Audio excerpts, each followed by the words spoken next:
आज ऑपरेशन सिंदूर को लेकर यह गंभीर प्रेस कॉन्फ्रेंस है।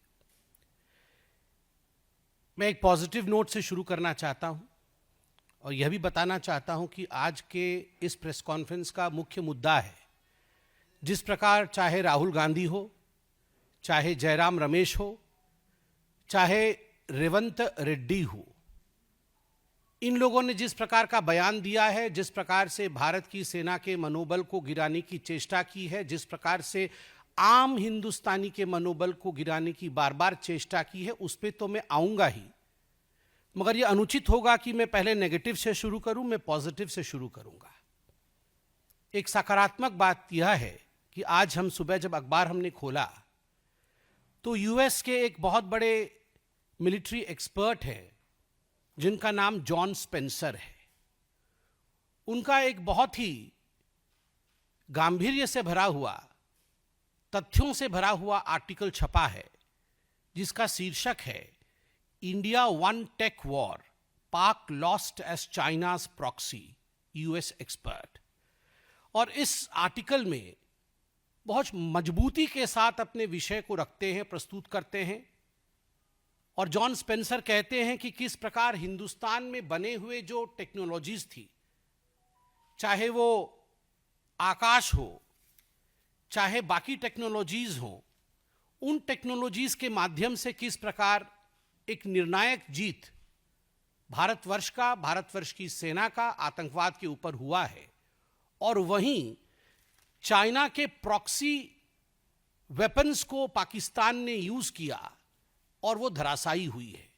बड़ा डिटेल्ड आर्टिकल है, मुझे लगता है सभी को पढ़ना चाहिए और सभी को इस विषय पर गर्व करना चाहिए। जॉन स्पेंसर का यह अकेला आर्टिकल नहीं है।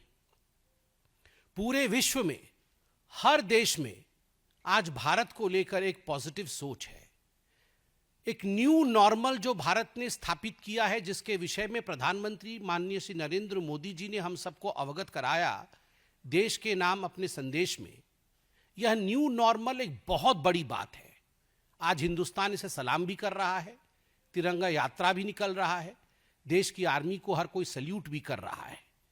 वैसे में मुझे दुख होता है कि कुछ ऐसी पॉलिटिकल पार्टी हैं, खास करके कांग्रेस, जिन्होंने आरंभ में तो कहा कि हम देश के साथ खड़े हैं, हम सरकार के साथ खड़े हैं, मगर कदाचित एक दिन भी ये सरकार के साथ और हिंदुस्तान के साथ, भारत के साथ खड़े नहीं थे।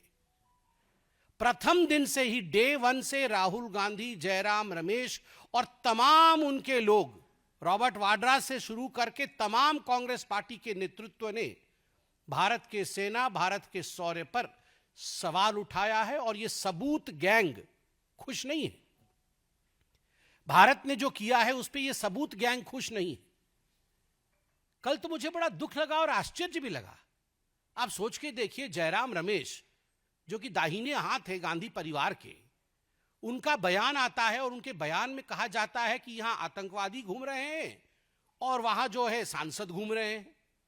एक ही सांस में आपने आतंकवादियों को सांसदों के साथ समान कर दिया। अरे आप ये तो सोचिए कि जो सांसद घूम रहे हैं, जो सांसद बाहर डेलीगेशन में गए हैं, वो घूमने नहीं गए, वो भारत के पक्ष को मजबूती से विश्व के दरबार में रखने गए। और उसमें आपके भी सांसद हैं, नाम हर कोई जानता है, आपके भी सांसद हैं जो अच्छे तरीके से देश के विषय को विश्व के पटल पे रख रहे हैं। और राहुल गांधी और उनके लोग कह रहे हैं कि आतंकवादी घूम रहे हैं और सांसद घूम रहे हैं। वो दिन भी था जब आतंकवादियों को पीएमओ बुलाया जाता था। तत्कालीन प्रधानमंत्री सोनिया जी के कहने पर आतंकवादियों को अपने घर, अपने निवास और अपने ऑफिस पे बुलाते थे। उनका सत्कार होता था, उन्हें तोहफा दिया जाता था। वह दिन भी हमें याद करना चाहिए जब सोनिया जी रोती थी आतंकवादियों के मृत शरीर को देख, मृत देह को देखकर वो रोती थी। उनको कंट्रोल नहीं होता था कि क्यों ये आतंकवादी बाटला हाउस एनकाउंटर में मारा गया।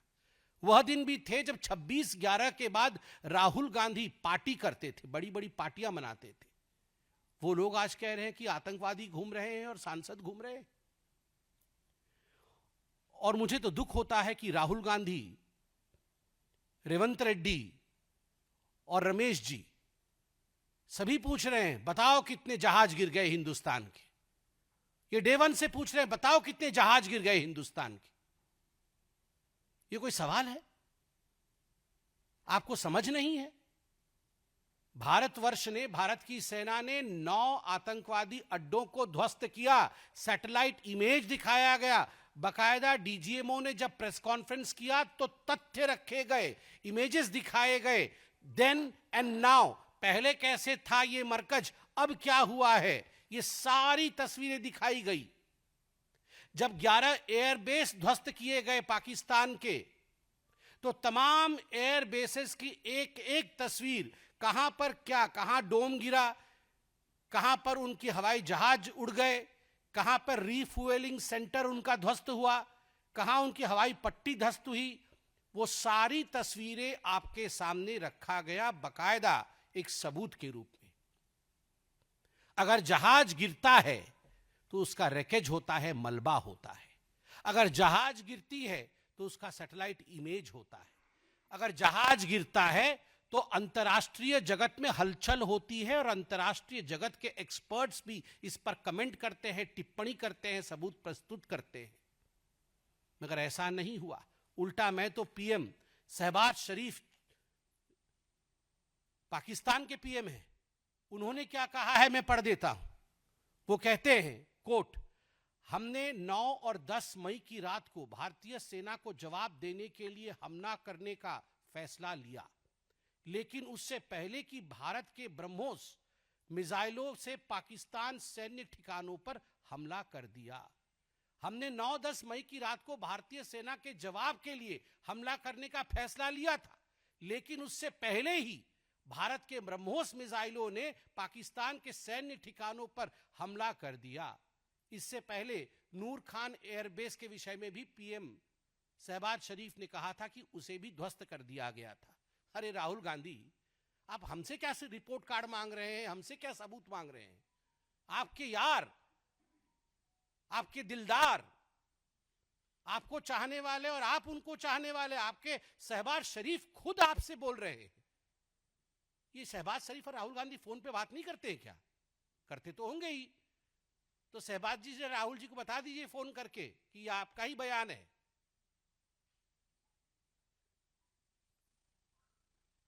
राहुल पूछो, और देखिए ये सिंक्रोनाइज्ड है, ये कोई कोइंसिडेंस नहीं है।